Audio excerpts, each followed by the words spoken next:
Welcome back to car Darwin. Royal എൻഫീൽഡിന് എന്ത് പറ്റിയെന്ന് അറിയാൻ പാടില്ല. അവരിങ്ങനെ തുടരെ പുതിയ ബൈക്കുകൾ കൊണ്ടുവന്നുകൊണ്ടിരിക്കുകയാണ്.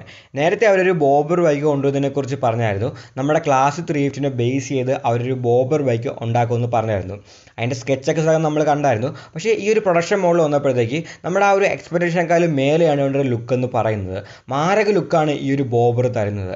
ഏറ്റവും എടുത്തുകൊണ്ട കാര്യം ഇതിൻ്റെ ആ ഒരു കളർ തീമും ഗ്രാഫിക്സൊക്കെയാണ്.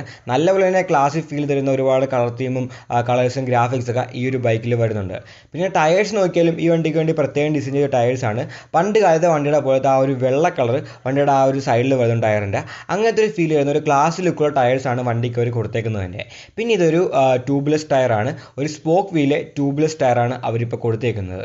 പിന്നെ വണ്ടിയുടെ മാറ്റം നോക്കുകയാണെങ്കിൽ ഏറ്റവും നമ്മുടെ കണ്ണിൽ നടക്കുന്നത് ആ ഒരു സിംഗിൾ സീറ്റ് തന്നെയാണ്. ഇതൊരു സിംഗിൾ സീറ്റ് ആണെങ്കിലും നമുക്ക് വേണമെങ്കിൽ ഇത് രണ്ടുപേർക്ക് ഇരിക്കാവുന്ന ആ ഒരു സീറ്റാക്കാൻ പറ്റും. നമുക്കൊരു ചെറിയൊരു ക്ലിപ്പ് ഇടുകയാണെങ്കിൽ നമുക്ക് ആ ഒരു പില്ലിരിക്കുന്ന സീറ്റ് വീണ്ടും ഇടാൻ പറ്റുന്നതാണ്. അങ്ങനത്തെ ഇതിൽ മടക്കാവുന്ന ഇതിലാണ് ഇതിൻ്റെ ആ ഒരു സിംഗിൾ പീസ് സീറ്റ് അവർ കൊടുത്തേക്കുന്നത്. ബേസിക്കലി ഇത് ക്ലാസ് 350 തന്നെയാണ്. ക്ലാസ് 350 കുറച്ച് മാറ്റങ്ങൾ വരുത്തിയാണ് അവർ ബോബർ ആക്കിയേക്കുന്നത്. എങ്കിലും നല്ലപോലെ ലുക്ക് ഈ ഒരു വണ്ടിക്ക് വരുന്നുണ്ട്. ക്ലാസ് 350 വന്ന മാറ്റങ്ങൾ നോക്കുകയാണെങ്കിൽ മെയിനായിട്ട് ആ സീറ്റ് തന്നെയാണ്. സീറ്റ് ഇപ്പോൾ സിംഗിൾ പീസാണ്, പക്ഷേ നമുക്ക് മടക്കി വയ്ക്കാൻ പറ്റുന്ന സീറ്റാണ്. നമുക്ക് വേണമെങ്കിൽ അത് ആ ഒരു പില്ലിരിക്കുന്ന രീതിയിൽ ഡുവൽ സീറ്റും ആക്കാൻ പറ്റുന്നുണ്ട്. പിന്നെ നോക്കുകയാണെങ്കിൽ വണ്ടിയുടെ ആ ടെയിൽ ലാമ്പൊക്കെ പുറകിലെ ഫെൻഡേഴ്സിലേക്ക് മാറിയിട്ടുണ്ട്. പിന്നെ നോക്കുകയാണെങ്കിൽ പുതിയൊരു എക്സോസ്റ്റ് ഓയിൽ വന്നിട്ടുണ്ട്. എക്സോസ്റ്റ് ഡിസൈൻ കുറച്ച് മാറ്റം വരുത്തിയിട്ടുണ്ട്. ഇപ്പോൾ ഒരു സ്ലാഷ് കട്ട് എൻഡുള്ളൊരു എക്സോസ്റ്റാണ് വണ്ടിയിൽ കൊടുത്തേക്കുന്നത്. അതേപോലെ തന്നെ ഷേപ്പിൽ നല്ലപോലെ തന്നെ ഉയർന്നിരിക്കുന്നത് നമുക്ക് അപ്ട്രാക്റ്റ് ആയിട്ട് ഇരിക്കാൻ പറ്റുന്ന രീതിയിലാണ് വണ്ടിയുടെ ഹാൻഡിൽ ബാർ ഇപ്പോൾ വന്നേക്കുന്നത്. ഹാൻഡിൽ ബാർ മാത്രമല്ല, ഫുഡ് റെസ്റ്റും ഇപ്പോൾ കുറച്ച് ഫ്രണ്ടിലേക്ക് നീങ്ങിയിട്ടുണ്ട്. അപ്പോൾ നമുക്ക് നല്ലപോലെ തന്നെ കംഫർട്ടബിളായിട്ട് ഇരിക്കാൻ പറ്റുന്ന രീതിയിലാണ് വണ്ടിയുടെ ആ ഒരു ഫുഡ് റെസ്റ്റും ഹാൻഡിൽ ബാറൊക്കെ ഇപ്പോൾ കൊടുത്തേക്കുന്നത്.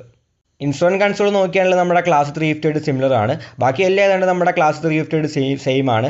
ആ ഒരു ഫ്രെയിം നോക്കിയാലും ടാങ്കിൻ്റെ ഡിസൈൻ അങ്ങനെ എവിടെ നോക്കിയാലും നമ്മുടെ ക്ലാസ് 350 തന്നെയാണ്. എഞ്ചിനിലും പവർ ഫിഗേഴ്സിലൊന്നും വലിയ മാറ്റമൊന്നും വന്നിട്ടില്ല. എല്ലാം നമ്മുടെ ക്ലാസ് 350 ആയിട്ട് സിമിലർ തന്നെയാണ്. പിന്നെ ഈ വണ്ടിക്ക് സീറ്റ് ഹൈറ്റ് നല്ലപോലെ തന്നെ കുറവാണ്. 750 mm മാത്രമേ ഈ ഒരു വണ്ടിക്ക് സീറ്റ് ഹൈറ്റ് വരുന്നുള്ളൂ. അതായത് റോയൽ എൻഫീൽഡ് റേഞ്ചിൽ തന്നെ ഏറ്റവും സീറ്റ് ഹൈറ്റ് കുറഞ്ഞൊരു വണ്ടി ഇതായിരിക്കും. ഇതിൻ്റെ മെയിൻ എതിരാളി എന്ന് പറയുന്നത് തന്നെ നമ്മുടെ ജാവയുടെ ആ ഒരു ബോബറാണ്. അതാണ് ഈ വണ്ടിയുടെ മെയിൻ എതിരാളി എന്ന് പറയുന്നത്. പിന്നെ ഇതിന് എക്സ്പെക്ട് ചെയ്യുന്ന പ്രൈസ് നോക്കുകയാണെങ്കിൽ നമ്മുടെ നോർമലായിട്ടുള്ള ആ ഒരു ക്ലാസ് 350ക്ക് 1.93 എക്സ് ഷോറൂം പ്രൈസ് വരുന്നത്. പക്ഷേ ഇതിന് അതിനേക്കാളും കൂടുതൽ പ്രൈസ് വരുന്ന പറയുന്നത് ഒരു 2.2 ലാക്കോളം ഇതിന് എക്സ് ഷോറൂം പ്രൈസ് സ്റ്റാർട്ടിങ് തന്നെ വരുമെന്നാണ് ഇപ്പം എക്സ്പെക്ട് ചെയ്യുന്നത്. പിന്നെ റോയൽ എൻഫീൽഡ് പുതിയൊരു വണ്ടി ടെസ്റ്റ് ചെയ്യുന്നുണ്ട്. അതിൻ്റെ സ്പൈ ഷോട്ടും കാര്യങ്ങളൊക്കെ വരുന്നുണ്ട്. ഇതൊരു 750cc വണ്ടിയാണെന്നാണ് പറയുന്നത്. അതായത് നമ്മുടെ GT 750 ആണ് ഇതെന്നാണ് പറയുന്നത്. ഈ ഒരു വണ്ടി നോക്കിയാണെങ്കിൽ ഇപ്പം ഏറ്റവും ഇൻട്രസ്റ്റിംഗ് കാര്യം ഇതൊരു ബിക്കിനി ഫെയറിംഗ് കൊടുത്തിട്ടുണ്ട്. നമ്മുടെ ട്രയംഫിൻ്റെയൊക്കെ പോലത്തെ ആ ഒരു ക്ലാസിക് കഫേ റേസർ ബൈക്കിൻ്റെ ലുക്കാണ്, ആ ഒരു ട്രക്സിൻ്റെയൊക്കെ പോലത്തെ ലുക്കാണ് ഇപ്പോൾ ഈ ഒരു GT 750 കിട്ടിയേക്കുന്നത്. വളരെ അട്രാക്റ്റീവ് വളരെ അഗ്രസീവായ ലുക്കാണ് അതിന് ആ ഒരു ഫെയറിംഗ് വന്നോടെ കിട്ടുന്നത്.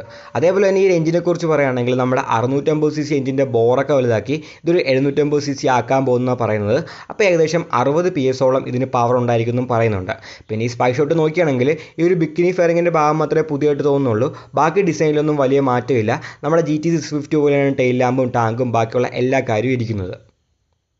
ഈ വീഡിയോ ഇഷ്ടപ്പെട്ടെങ്കിൽ ലൈക്ക് ചെയ്യുക, നിങ്ങളുടെ അഭിപ്രായങ്ങൾ കമൻറ്റുകൾ രേഖപ്പെടുത്തുക. ഇനി ഇതേപോലത്തെ വീഡിയോയിൽ കാണാൻ ദയവായി ചാനൽ സബ്സ്ക്രൈബ് ചെയ്യുക, ആ ബെൽ ഐക്കൺ കൂടി എനേബിൾ ചെയ്യുക. പുതിയൊരു വീഡിയോയുമായി ഉടനെ കാണാം.